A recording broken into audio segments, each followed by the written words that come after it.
Welcome to Kenton's videos. Enjoy the video. I will show you the only way to set up Google Authenticator correctly. Start by preparing two things: your smartphone and the account you protect. Enable two-step verification on the account's security settings page first.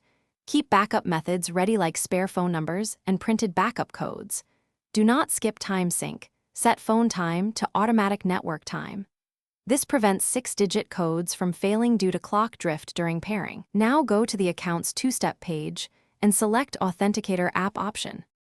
Install Google Authenticator from Google Play or the Apple App Store on your phone. Open the app and tap the plus icon to add a new account. On your account's two-step page, select Authenticator app and choose to pair. Scan the on-screen QR code with your phone camera inside the app. If scanning fails, enter the provided alphanumeric key manually into the app.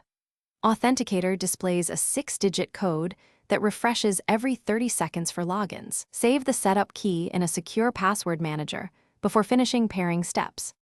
After pairing, test login by entering the current 6-digit code on your account sign-in. Confirm recovery by printing backup codes or saving them in a secure manager. For device change, use Authenticator's export feature or transfer accounts with QR codes. When migrating, verify each transferred account by logging into each service immediately. Keep one offline copy of the setup keys in a safe place like a fireproof box. If you lose access, use backup codes or contact account recovery to regain access. Finally, disable Authenticator on devices you no longer control to prevent unauthorized logins.